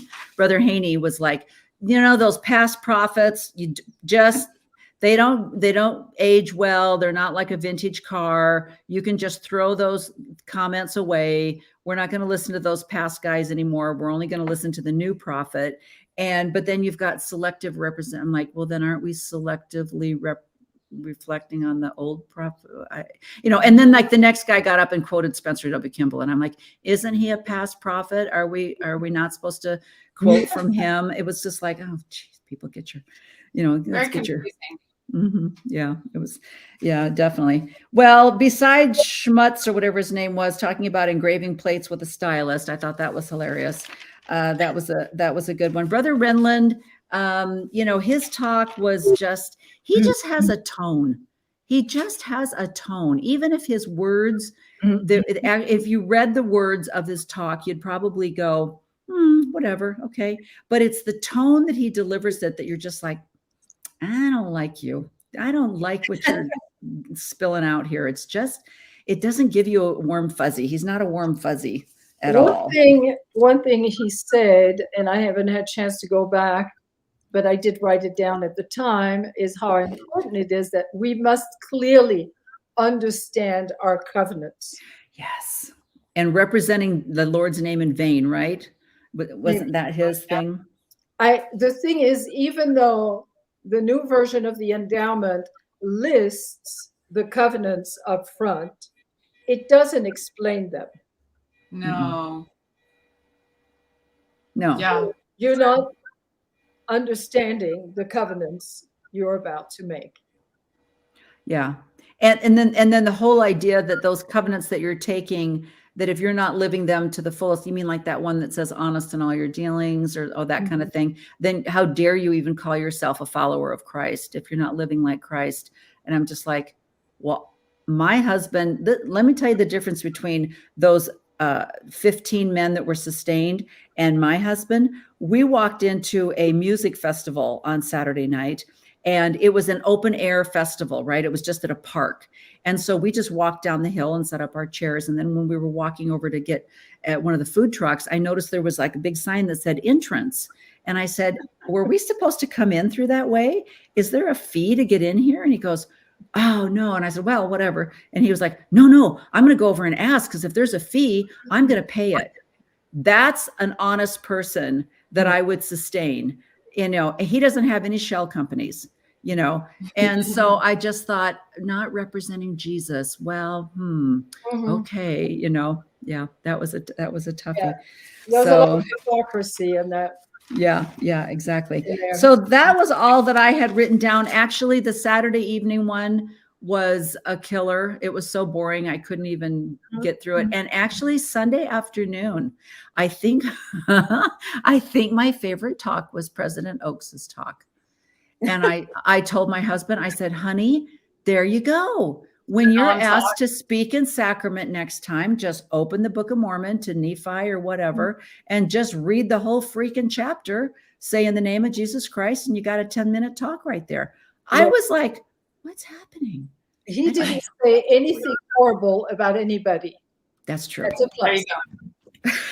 I had the thought that every time he opens his mouth, something toxic comes out, and that he's been told that. That was his only way. Like, I can't say anything, so I'm just going to read scripture. Maybe I'll be okay. Nobody can talk about me the day after in some kind of a weird podcast, right? They're not going to say anything about me. Mind. No, because none of it came from him. I'm just going to read. I'm going to read God's words that were written down. Somebody was taking notes. Those are actually God's words. That was funny. See, I felt like it was his speechwriter just really wanted to go home early one Friday, and that was how they dialed it in. We'll just cut and paste a bunch of stuff, send it, and that was. But now you come to mention it, it probably has been about, okay, if he can just have him quoting Jesus, he'll love it. He can't do too much harm there. What was hysterical always, that's really bad that I find it funny, in these quotes, because of course, we have Jesus's official biographer, walking around with him, taking verbatim, he said this, so the Bible is very, very historical as we're sharing all of this stuff. The first thing that he shared was a quote from the temple video. It was, it's what Jesus, this is what is being said. This is this first commandment. And I'm like, that was how as recorded in the scriptures. And I'm like, that was Doctrine and Covenants, which I don't think came from Jesus. So I don't remember him talking about that. And I don't remember any hand signals in the New Testament or even eternal marriage. I don't even remember that being talked about in the New Testament. So which scriptures exactly? So they can just throw out the word recorded in the scriptures and everybody thinks it's in, 2 Thessalonians somewhere. And it's kind of like, I don't think it was. I don't know. But Yeah. Makes me wonder. Scriptures. That's a problematic word for me. Yeah. Because all that comes to mind is man-made. And I don't trust that are man-made. I just don't. Because the minute President Oaks is made prophet, that proclamation to the world family thing is going to be Doctrine and Covenants, section 1, whatever. It's going to be right down there with the polygamy manifesto. So it'll become scripture. He's just hanging on. That's what's keeping him alive. Yeah. So, well, ladies, this has been a kick in the pants, and I do believe it must be repeated, I must say, way before October. It must be repeated before October conference. And it was a little bit, and this is I will blame this on President Nelson. He started out his prophetic career by saying, you better watch out for conference. There's going to be something new. And so everybody's like, ooh, I don't believe anybody used to do that. We used to just go, oh, conference will be great. We're going to be inspired. We're going to be enlightened. But he set up the precedents for this new stuff's coming out. And so now we're doing predictions, right? Because that's what we think every conference is going to be, some new prediction. And this one was just a bunch of Jesus stuff, which I'm like, when did we start worshiping Jesus? I don't remember that in the Mormon church. I thought it was all Nephi and Joseph and I thought, here's my revelation. I think that 25 years down the road, I won't be here to see it, but I'm just tell your children, Sister Steelman prophetically announced this. There will be no Joseph Smith. There will be no Book of Mormon. There will be no polygamy. We will be a good Protestant, Methodist, Jesus-loving church. and all of that will be just kind of gaslighted away because I was it last conference that President Nelson said the Book of Mormon is not historical? And this year they were freaking quoting it like it was the Declaration of Independence, and they're telling story, we all have trials like Zoram. Zoram had trials. Yeah, Like, it went back to the old. Mhm. It's yeah. all which historical. reminds me also in safeguarding, do not kidnap people. Yeah. like Ishmael, Nephi, don't kidnap that poor guy. I had at the threat of his life. Yeah. They told him they were Gary gonna kill him. Stevenson. I wrote down, there was a graphic that they showed of third Nephi, because this is where you find out about Jesus' resurrection. Best places in third Nephi. Yeah. So the picture they showed is the one, in Mesoamerica with the Central America temples. And I thought, heartland theorists, you don't have a place in General Conference yet. Yeah. Yeah. Well, my first thought was, who else had trials? Cinderella. She had a tough life. And if we're going to tell stories of fake people that didn't really exist. Yeah. There's one. Yeah. I mean, dang, that girl, she had birds making her clothes. I mean, that's tough. So anyway, but I'm sorry, I'm so cynical, but it's you got to get through life with a little laughter, right?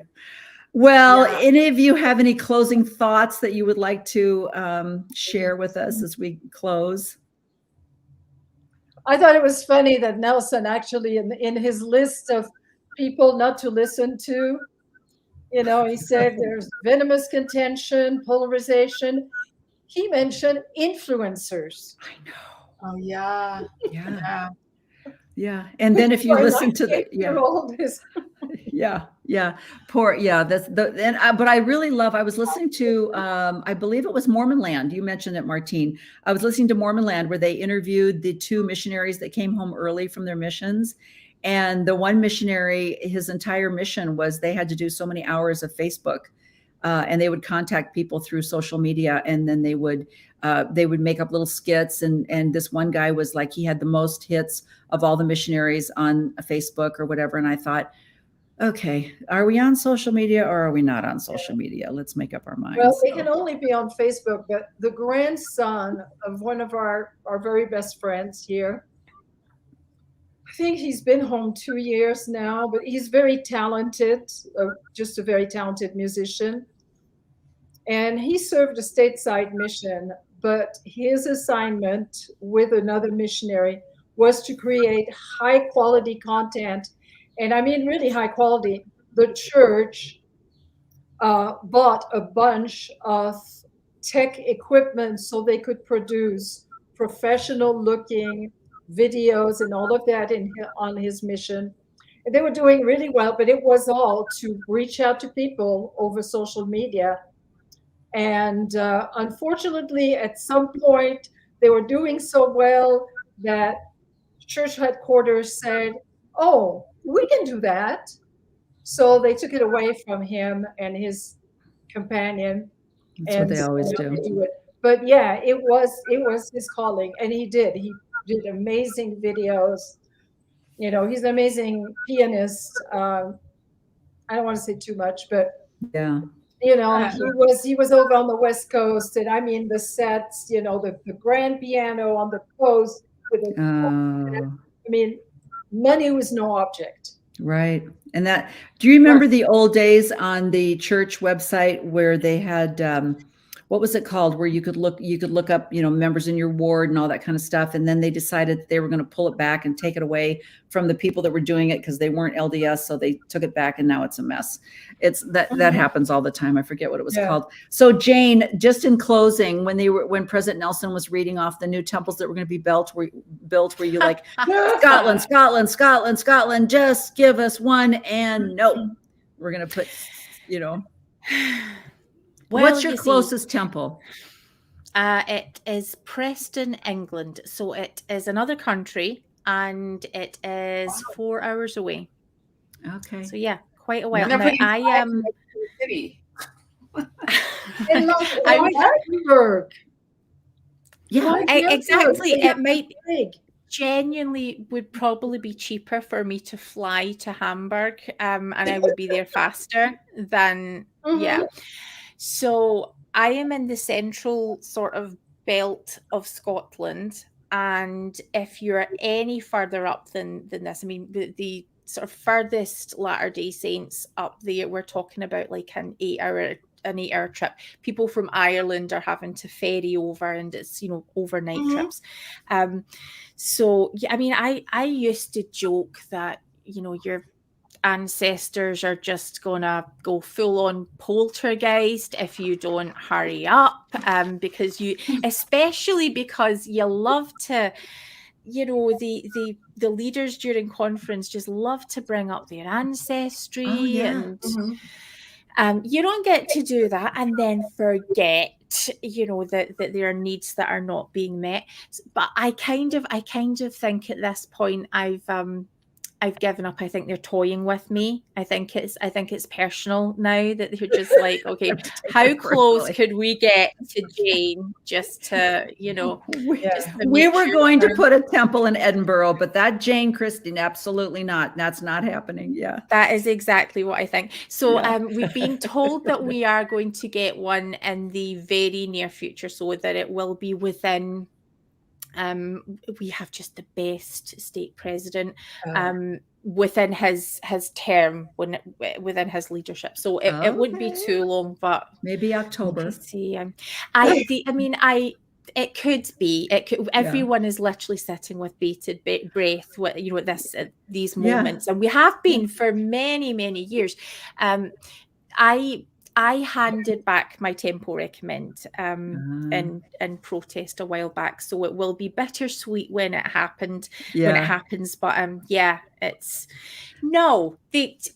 I am a no. I'm trying to be gracious. No, I'm furious. Try not to be. Well, especially when the other guy, I forget who the other guy was, that said 85% of the members of the church came from the United Kingdom. Back in 1860 something, I forget who it was that gave the statistics, and I thought 85% came from. Yes. She's mission in the UK, There you go. Forget it. So you've got 85% heritage from that part of the country, and you have no temple, but we are going to put one in San Jose, California, because we just don't have enough in California. And heaven forbid, that you have to drive 15 minutes. So they announced a second temple in Virginia. The Richmond Temple is having open house right now. So that temple, will be dedicated the next few weeks. This temple is in Virginia, is in like a northwest corner of Virginia. I talked to somebody who lives there last night. It is 80 miles from the Washington, D.C. temple. Oh my God. The membership is not that huge, but what I was thinking yesterday is, it's been bothering me anyway. It bothers everybody how many temples, they're building, because each time you build one, you reduce the pool of members who can work in that temple. That's right. Yeah. So, you're looking at Salt Lake Valley and 4 or 5 temples, whatever we have now. You have thousands of members you can call on to be temple workers, to go clean the temple. But when you have those small temple districts and you keep making them smaller because you keep building more temples, those people still have callings.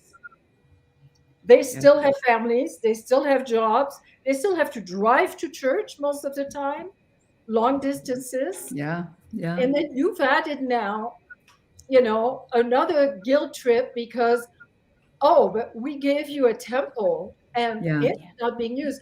Baton Rouge. So we lived in Baton Rouge for 18 years, Baton Rouge, Louisiana. We have a bunch of friends who are temple workers there. And I know one of my very good friends has told me that they were constantly told this temple is the least used of all the temples, maybe all of the 2,000 temples or something like that generation. But she said we were constantly guilted that, it was underused. Yeah. I wonder if that's why they're asking the older people to do 2 missions now, because they're building temples and they can't get people to serve. So that would be part of it. Interesting. Oh, so anyway. Well, Can I you guys. make last Yes, thing? yes, please. And I want to ask all of you this question because this has been bothering me and I'm hoping that you can answer it for me. Okay. We get these guys speaking in conference and they're talking about Lamanites and they're talking about Nephi and they're talking about, things that right in the Gospel Topics essays have been pretty much, explained. There is no DNA over here from Israel or Jerusalem. So the Lehi migration is not true. I mean, we have no foundation for that. They know about, they talk about Joseph Smith and the Book of Mormon as if it is historical. It's as if we've gone back 20, 30 years and we're talking like we used to talk at General Conference. Yeah, Do they not know? Have they not read their own Gospel Topics essays? Or we don't know. And so maybe we could send it to them. So we're going to talk about the old stuff that we used to talk about. Like all of this stuff has been explained, even though very whitewashed in the topics essays. So why are they acting like none of that exists? I don't get it.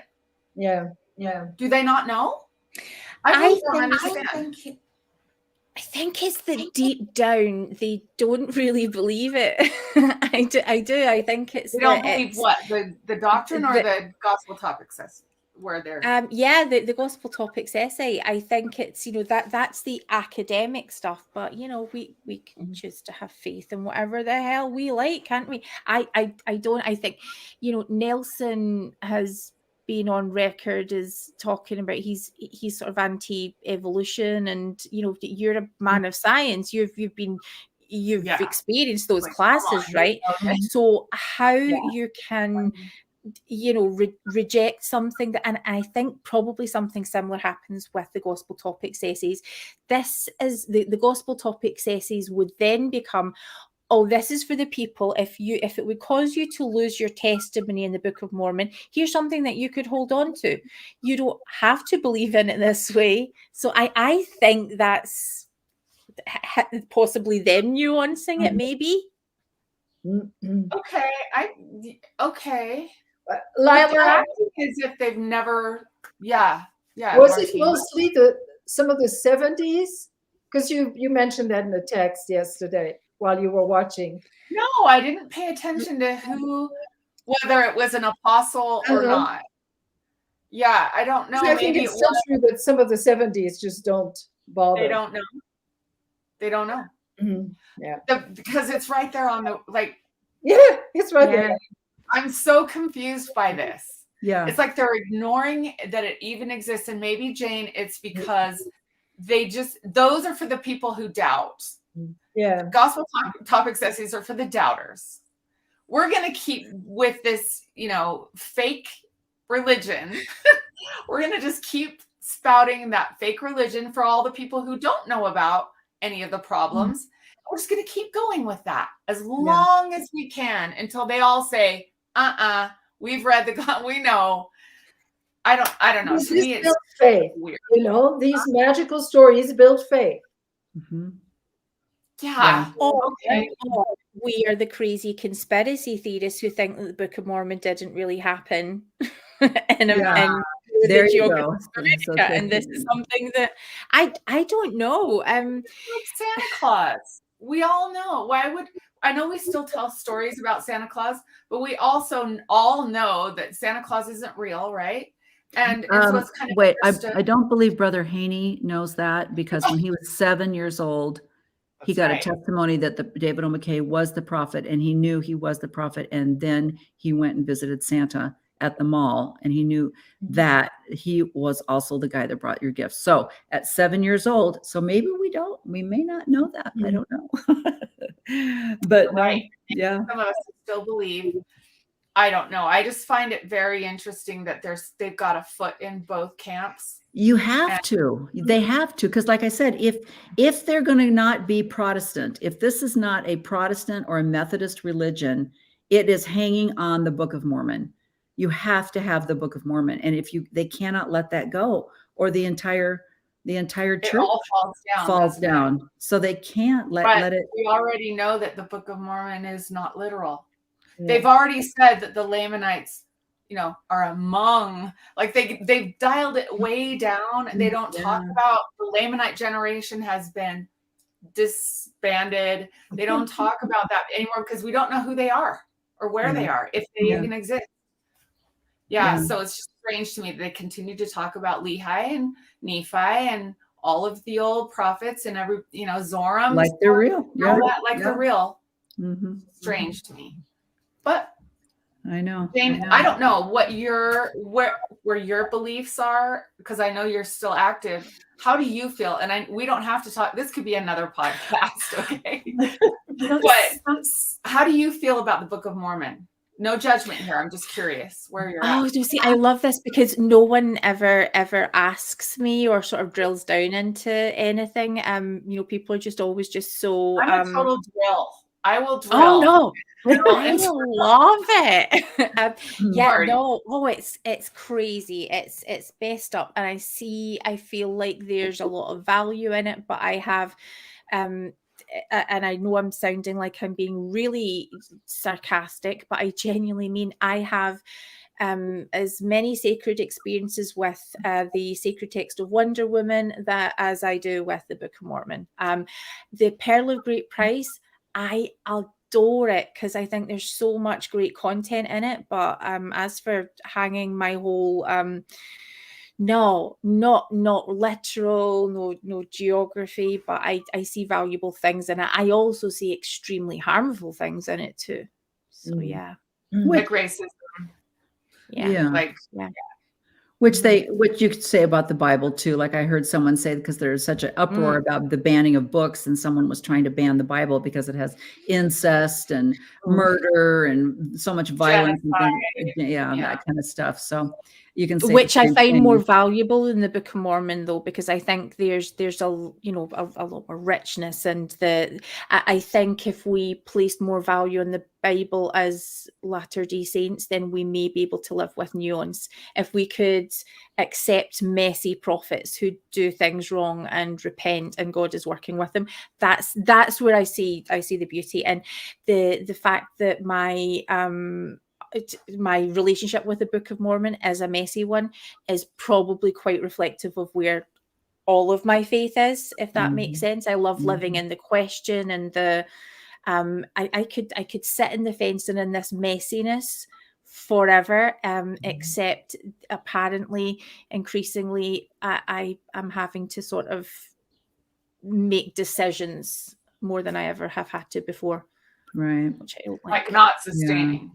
Like not sustaining. Mm-hmm. Okay. Well, it's been an interesting weekend. The weather was gorgeous here in Arizona, and fortunately, we have these amazing little tools that I could listen to conference while hiking and doing other things. And I love, but I said to my husband, I said, here's the problem I have. He went over and helped the family move on Saturday morning, and I was watching conference, which I thought, that's ironic. I'm not a member and you are. So, but I thought, I look at the Muslims and how they or Islams and how they celebrate like Ramadan and is that the Muslim or is that I can't remember anyway. And how, you've got these football players, kids that are fasting, even though they're doing daily doubles in football because that's their religion. And yet here is the most sacred weekend in the Mormon church. And he's helping a family move instead of watching conference. And, we're going out for dinner instead of watching afternoon conference because we can record it. We can record it and watch it whenever we want to. Wouldn't you think if we honestly thought that we were going to listen to God speak through his prophets, that would become a priority, and that there would be no watching it, recording it. There would be no, I have to hear it in real life, because what if the prophet has something to say at 1:00 on Saturday afternoon that's going to affect the rest of my life? But we don't. We just brush it off as, I have soccer practice to go. I'm going to go shopping. I've got, celebration with families and things like that, because I can record it and watch it all next week if I have to. That's how seriously we take our religion. And I just think that's so ironic. But regardless, I'm glad that we were able to do that so that I was able to do whatever I wanted to on Saturday and Sunday. But anyway, so well, ladies, once again, look, we almost did it. We almost did a John DeLynn. We definitely did a Bill Reel and RFM. We're 2 hours in. We are good. We are good, guys. We got it. People are saying there's not enough female voices.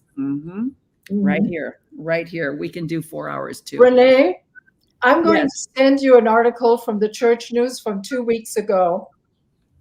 Okay. It is worth a podcast. I would love that. That's great. I don't think we get the church news. Why doesn't my TBM husband get the church news? Oh, well. Okay. Anyway, I thank will you. send the article We'll because do it. it's a total 180 from what we were taught. Yes. I love it.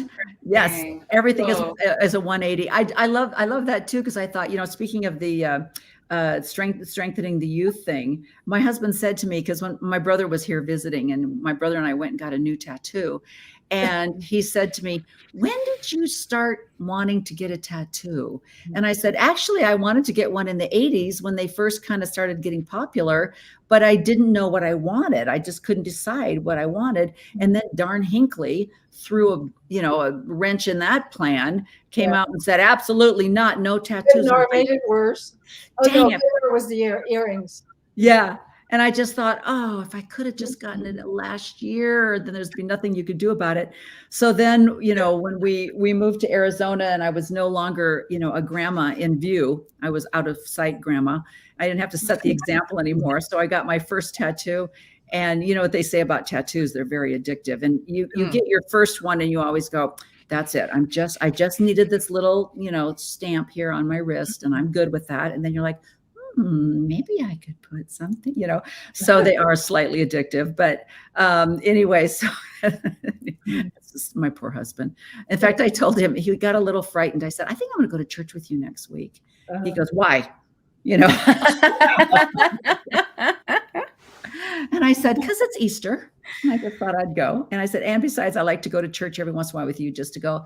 He's still married, ladies. He's still, and we're not doing polygamy. So back off. But if anyone wants to bring a casserole or a cake, I am good with that. So I just love it. So, yes.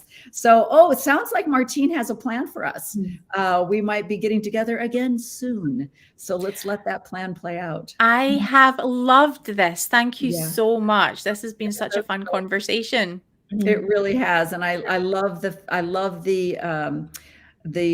power. I just love the power. And I think we might all be having to get some gold wristbands, right, Jane? Or at least a red and blue costume. Oh, yeah. Well, I'm glad we didn't try to go talk by talk because that would have been too difficult. But Oh, yeah. themes is a good way Yeah. to approach it. Yeah, absolutely. All right. Well, Jane, you go get ready for bed, and Lila and Martine and I are going to get ready for the rest of the day. So thank you so much for joining, and we will be back. Okay. I will promise you all that. Bye-bye. All right. Goodbye. Oh my gosh, is that not amazing? And I love what Jane was saying, how it was so important to hear a female voice and a female feeling for how we accepted and heard conference. It was absolutely beautiful. Can I remind all of you to like and subscribe to She Became Visible? And please, if you wish, would you donate to the Mormon Discussions? You can do that on mormondiscussions.org. And if you type in She Became Visible, shebecamevisible.org, you will go right to my Facebook page. And there is a place there where you can donate. And Bill Reel is he is our supervisor of this beautiful umbrella that he has created. And the amount of work that he has to put into definitely needs to be acknowledged. And this is what your donations do. And I'm so proud to be a part of Mormon Discussions and to be under Bill Reel's umbrella. So if you feel entitled and would love to, donate to a podcast and you see valuable information coming, I really encourage you to do that. So have a great day. It sounds as if the four of us will be getting together again. I'm anxious to read the article that Martine is going to send. So thank you so much for joining me on She Became Visible. Stand up, show the world who you are, Become visible and tell your story. Have a great day. Bye-bye. I don't ever slow up, no I don't take shit. I got no love for the fakeness. If you wanna play tough and wanna hate this, I'll always show up. I don't ever slow up, no I don't take shit. I got no love for the fakeness. If you wanna play tough and wanna hate this, I'll always show up and make a statement. I don't ever slow up, no I don't take shit. I got no love for the fakeness. If you wanna play tough and wanna hate this, I'll always show up and make a statement. Everything I do so instinctive and so passionate. Every word I move so descriptive like an adjective. I got a vendetta